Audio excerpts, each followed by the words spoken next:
What's up, everybody? My name's Chance, and today we're going to be playing a Temur FLYERS deck.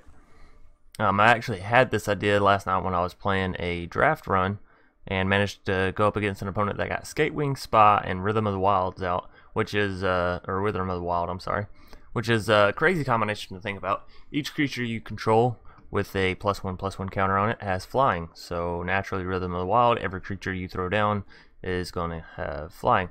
So furthermore, past that, just to ensure that our creatures have that +1/+1 counter, I made sure to go ahead and pick up some creatures that naturally get counters and other ways to sort of get counters out. Nonetheless, we're going to get right into our deck tech or our deck breakdown, and then we'll get right into our game. So this is just for fun. This was just simply a deck that I wanted to try out, so don't take it too serious. I know sometimes I'll put up a deck and people will be like, oh, the deck's not good. Well, sometimes I just put up decks that are fun, so take every deck that I put up with a grain of salt, and maybe you can find some other interesting combination that's not so janky that does work.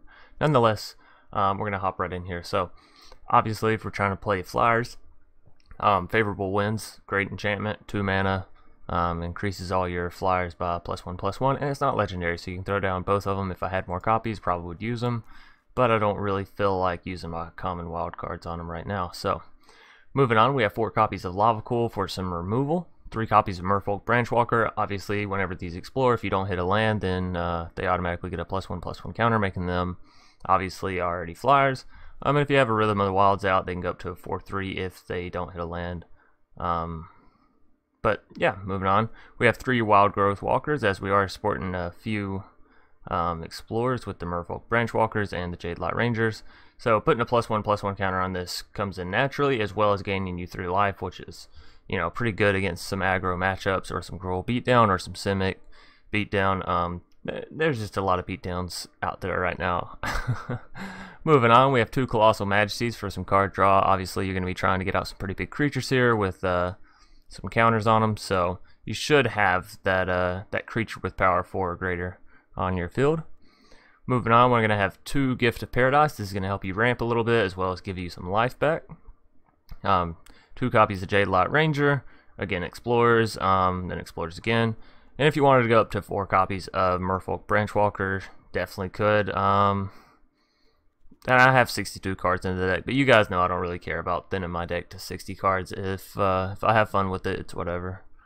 So, moving on, we have 1 copy of Gruul Spellbreaker. This is the only copy I have. Otherwise, again, we probably have more. Right, Trample, as long as it's your turn, you and Gruul Spellbreaker have hexproof, so keeps you protected from things like Settle the Wreckage, which is, you know, obviously pretty big against decks where you're going to be swinging in with a whole lot of creatures. Then we have 3 copies of Rhythm of the Wild and 3 copies of Skatewing, as that is sort of the combo we're going for here.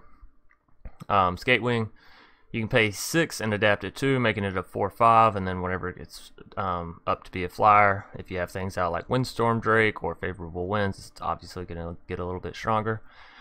Moving on, we have 2 copies of Beast Whisperer for some more card draw, 1 copy of Sharktocrab, I'm sorry. Just some, I don't want to call it removal, but I guess combat trick. It's not really a combat trick. I don't know what to call the tap abilities. They're like semi-removal, semi-combat trick.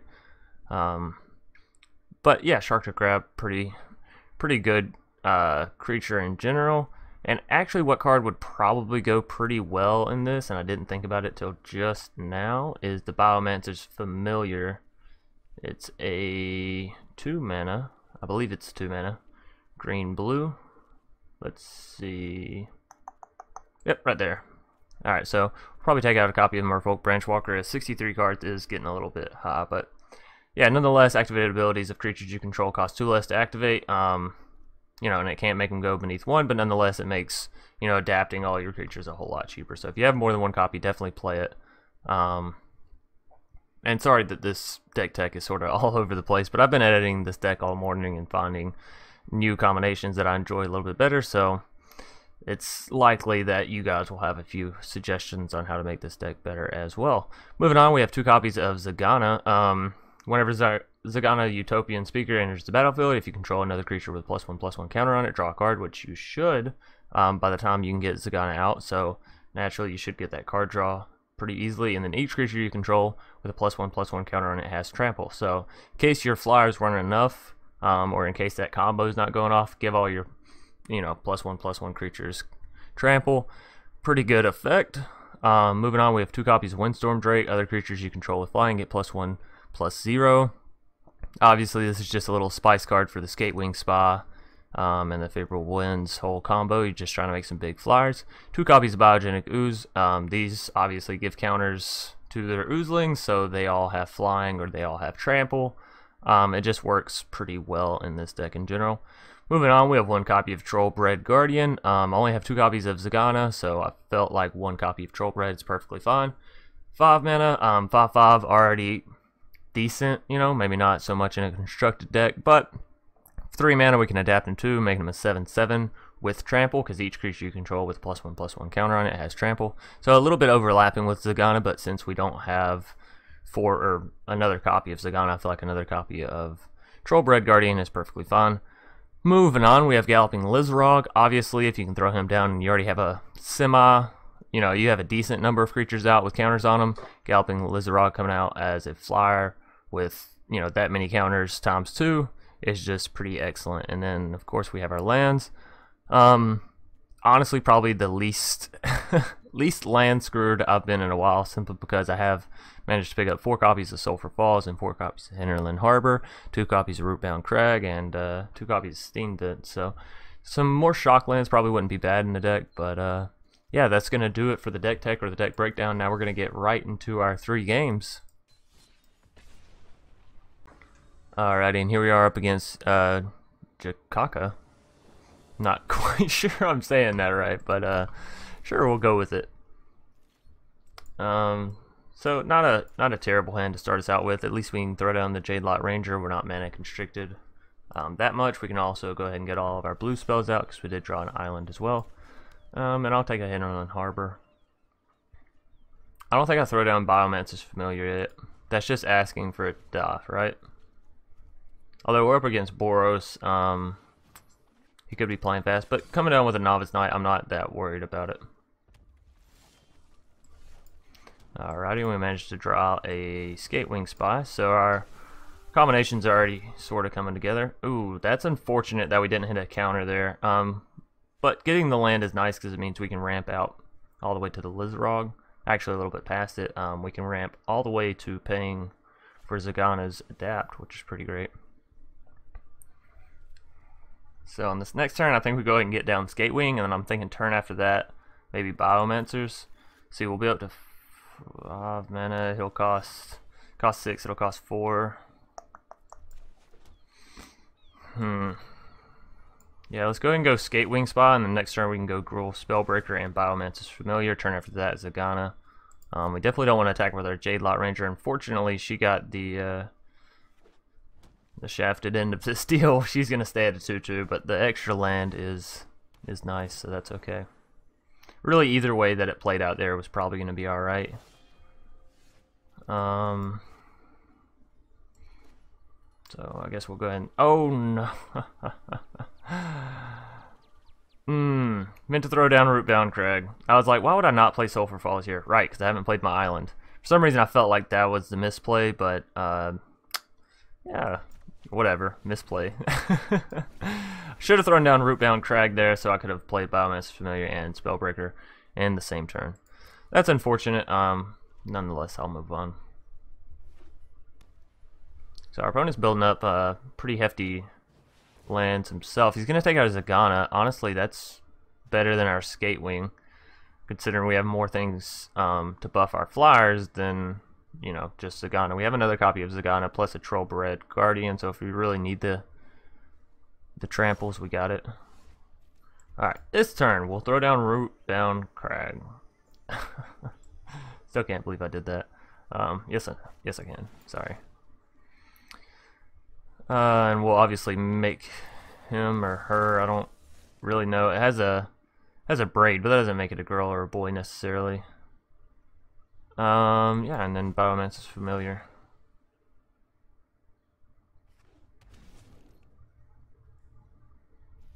And no attacks. I think Galloping Lizrog it's a bit too early for me to throw him down, as he'd only get a, what, 2 counter.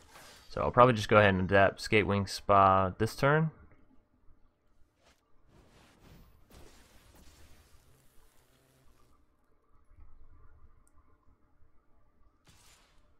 6/6 is nice. We go ahead and throw down our Spellbreaker and the Ranger if we really want to kill Shauna before it gets too big. I'm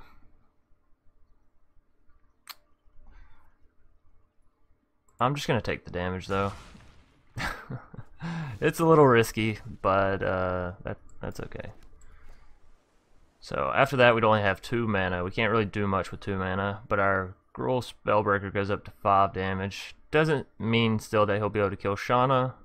So we may still have to give up our Spellbreaker here. Or we just adapt. I mean, even if we adapt him, he goes up to 4/5. That still doesn't help us all that much with Shauna. So at least this is a neutral play for us. And we'll just leave it at that.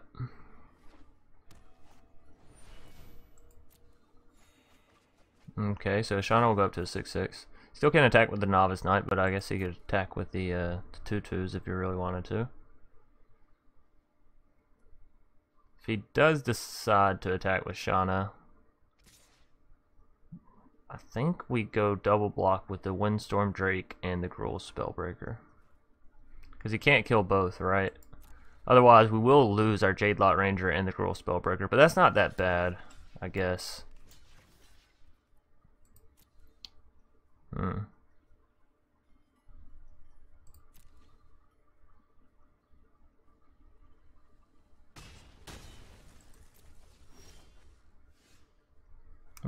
Catching a little bit of lag there.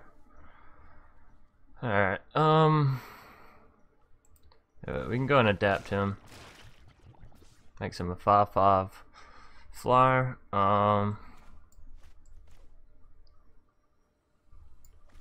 Even with 3 mana, we still can't use that. So let's go ahead and enter that tapped, and we'll throw a Gift of Paradise down on our forest.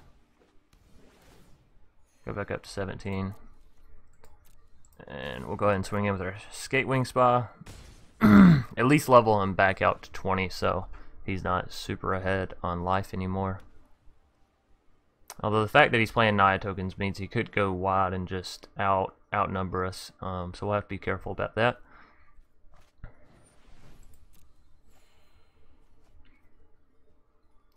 I think we adapt Skatewing Spy again next turn. We can with Biomancer's Familiar, if I'm not mistaken.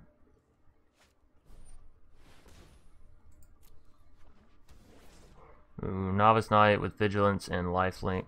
But it's only a 3/4, so it's not the most crucial. Why would he not play his Danitha before the Onsera's Wings? Then he'd at least have mana left over. We're not going to block this. We'll take the damage to the face. Alright, back to my turn. Lava Coil. I couldn't have planned it any better. So we'll take out the Novice Knight. And let me see if this works. Okay, so yeah, you can double adapt him. So let's swing in with our 7/7, right? And then next turn, if we want to take 3 counters off of Skatewing Spy and put him on Galloping Lizrog, he'll come out with 6 +1/+1 counters, which will make him a 9/9 flyer, which, yeah, you know, pretty good. Oh no, it'll make him a 10/9 flyer thanks to Windstorm Drake. 10/9 flyer with Trample. Wonderful. And of course we can just rebuild our counters up with Skatewing Spy.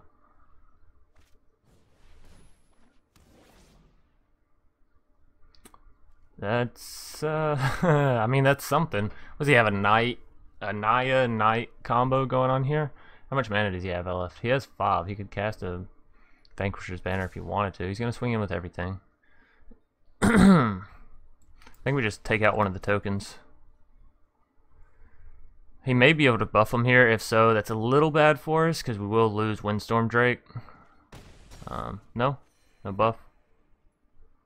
He's just gonna keep healing himself with his lifelink and swinging in wide. Another Gift of Paradise.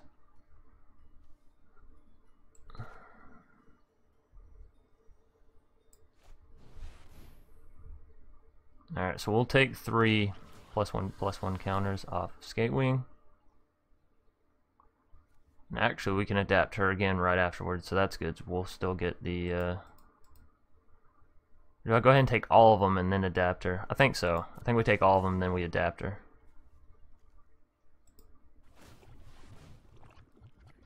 And that way we won't have to tap the Biomancer's Familiar.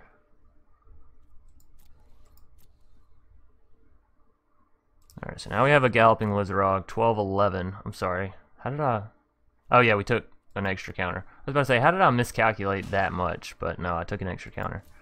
Okay, so next turn we have lethal then if they can't deal with our flyers and they can't deal lethal to us.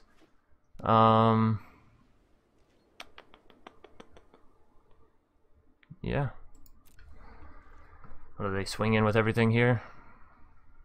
I'm thinking that's what they do.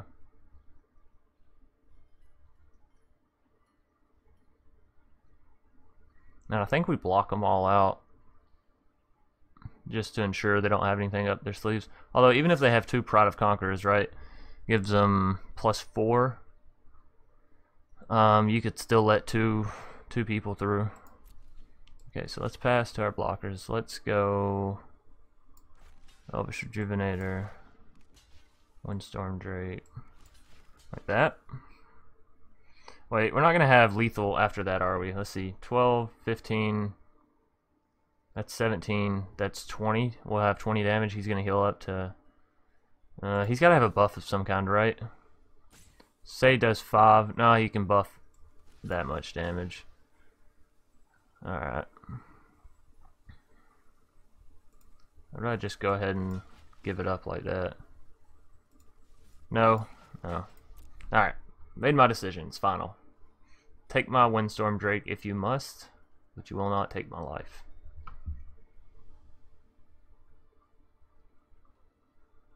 Even with double Pride of Conquerors now, he can't. Sure? Okay. So he is going to kill my Windstorm Drake. That's okay.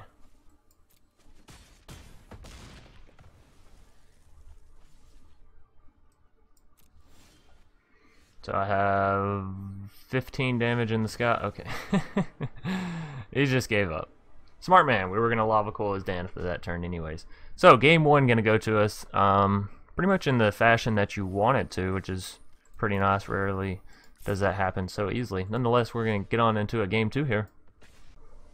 Alrighty, and here we are up against El Papero 97? El Papero 97? Not quite sure how to say his name, but then again, when am I ever, so. We have a decent hand here if we can draw out some more lands to get Jadelight out. And any land will do, actually. I'll take an island if you wanna give me one game. But I guess we'll just harass the surrounding gargoyles and environment, waiting on our opponent to decide whether or not he wants his hand.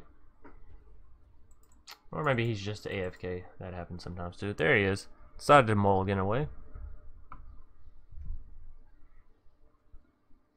So right now the only thing that the favorable winds is really hitting is the Windstorm. And Windstorm doesn't really buff anything, so it's not exactly a huge combo, but we'll still probably throw down favorable winds on turn 2, given we don't draw anything else.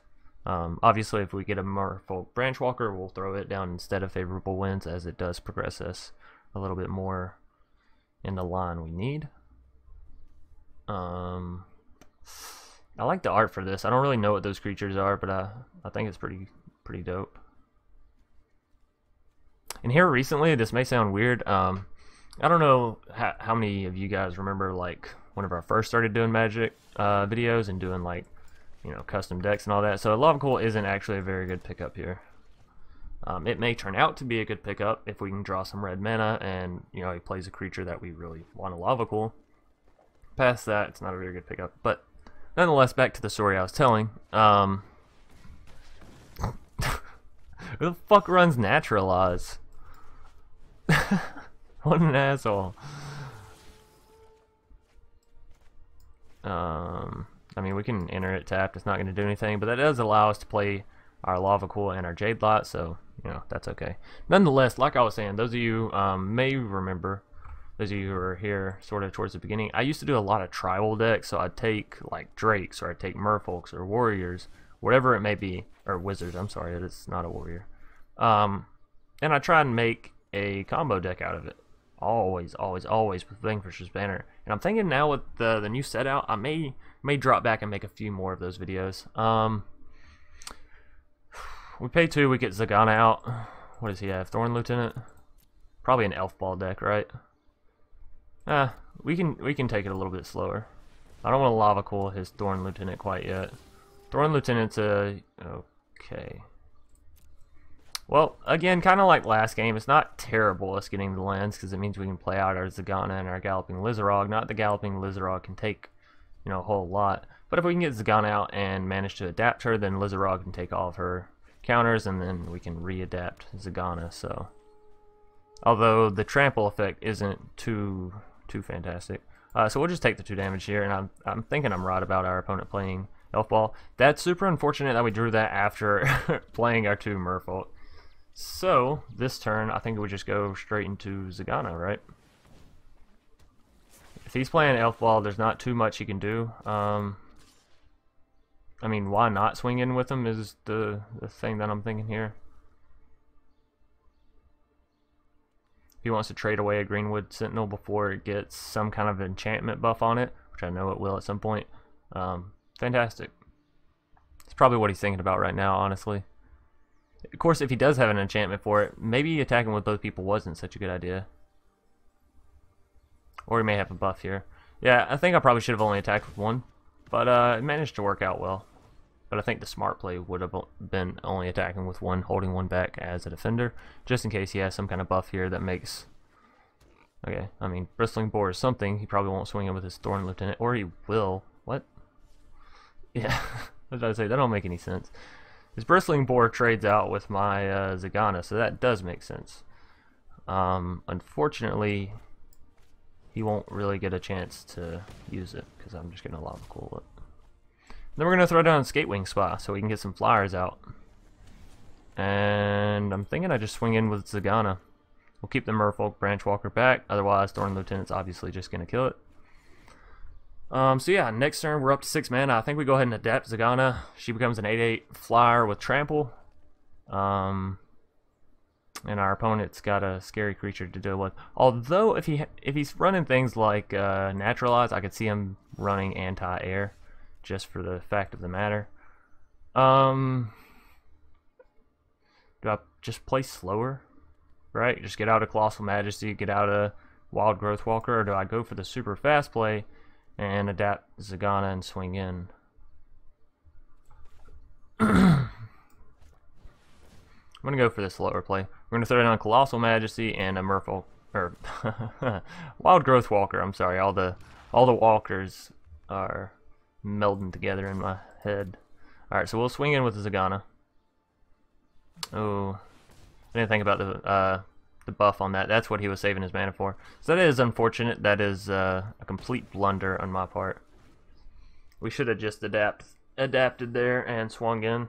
I was thinking Titanic Growth after there was a pause, but no, it was just his ability. Super unfortunate, as I said. And a huge overlook on my part. Not scrolling over. Nonetheless, we got a Jadelight Ranger, so that could be pretty good for us. We will go ahead and throw it down, of course. Sharktocrab, yeah. I'll keep the Sharktocrab. And that's going to make our Wildgrowth Walker a flyer as well. Yeah, we can go ahead and swing in with it, because I'm not going to block his Von Mare with my Wildgrowth Walker this turn. And we're already up to 24 health, so, you know, if he wants to swing in, I'll probably just take it. Ooh, him top decking a Llanowar this late into game is wonderful for us. And the fact that he played it is even better. So, his Thorn Lieutenant's going to go up to a 6/6, that's okay. Probably swing in with the Von Mare too. No, just the Thorn Lieutenant. I'll try and block it. We don't really need to, but I'd rather stay higher on health, and our Branchwalker has more than served her purpose, so. A Galloping Lizrog is interesting.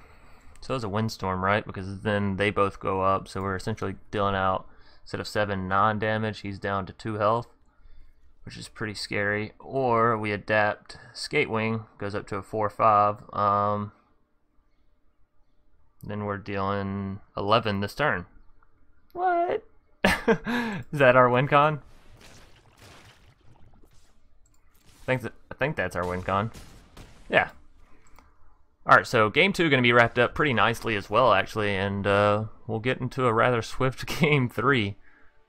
Don't be surprised if game 3 is just kept however it may land, whether it's a terrible defeat or whatever, because we've already had 2 pretty good games, and I'm pretty proud of those as far as showcasing the deck goes. So, minus my blunders in that last game. I already know there's going to be comments before I realized what I was doing, so go ahead and throw them. Nonetheless, we'll move on to game 3. Maybe. Alrighty, and here we are up against Gream? I think it's Gream. Or Gream. Gream? Maybe it is Gream. Either way, we'll keep this. It's a little bit contradicting, seeing as how we don't have any green mana to cast Gruul Spellbreaker, and we don't have any green mana to cast Biomancer, and we don't have any green mana to cast Gift of Paradise, and we don't have any green mana to cast out Trollbred. I'm gonna have faith. Yeah. I was gonna say I'm gonna have faith in my deck, and well, turned out pretty well there. So let's move Spellbreaker back. We'll probably will go ahead and throw her down on turn 3, unless, well, our opponent's playing really slow, so maybe we just go Gift of Paradise. Other than what on the next turn, Gruul Spellbreaker and Biomancer's Familiar. That's not that great. Or we could go Trollbred on that turn. Which turn 4 Trollbred is okay, right? Yeah, so let's just go with that, and we'll throw it down on our forest here. And now that I think about it, it should have went on our island. The misplays are real today. If you have 2 copies of... Ooh. Just throw it down tapped. Or I mean, throw it down untapped. Pay the shot. I think so. And we'll throw down Trollbred. We can adapt him next turn if we want to. Go ahead and get a 7/7 out. Wouldn't be a terrible idea. What else could we do? Not much, because I put the Gift of Paradise on the forest. Yeah, so like I was saying, you want to put the Gift of Paradise on whatever land you have 2 of. If you don't have anything that has 2 of, you want to put it on your least valuable land. But as I didn't do that because I'm a doofus, we will be in a little bit of a tricky situation here. So I guess I'll just adapt our Trollbred. Go ahead and put a rather big timer on them, and we'll throw down favorable winds just because we can. And drawing out a Skatewing would make our Trollbred huge, make him into an 8/7 just naturally, which is fantastic. Then when we could play our Windstorm, would make him into a it'd make him into an 8/8, and then make him into a 9/8 with Windstorm. So we are up against a gate deck, which means we gotta hurry, because the Arcway Angels and the Gates Ablaze and all that wonderful stuff is going to be coming down sooner rather than later. So what I'm thinking is we just throw down Gruul Spellbreaker with haste, right? We'll deal 10 damage this turn.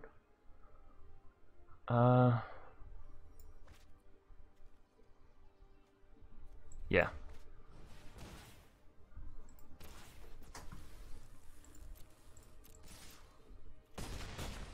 Alrighty, so he's down to 3 health.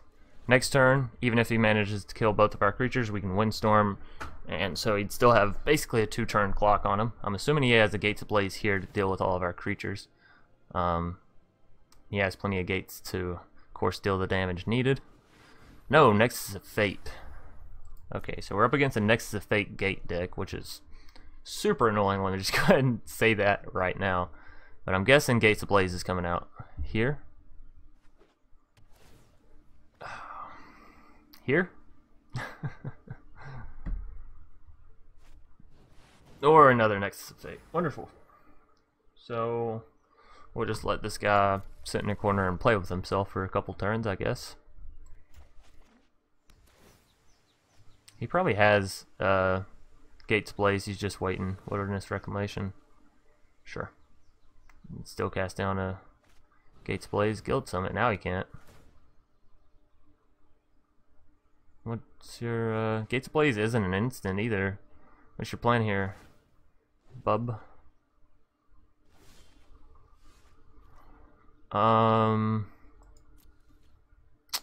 Yeah, so I think we just swing all in, right? Just in case he can remove one, maybe he can't remove both. Our Spellbreaker has hexproof anyway, so it's not like a seal away can hit it. Settle can't hit us in the face because we have hexproof on our face. He can take out the Trollbred, but I don't see how he gets around Gruul Spellbreaker at instant speed on his turn. Right, so game 3. Game 3 gonna go to us. Didn't mean to say oops, meant to say good game. Wasn't trying to BM him there. Although that guy was playing a Gates Nexus of Fate deck, so clearly he did not have good intentions.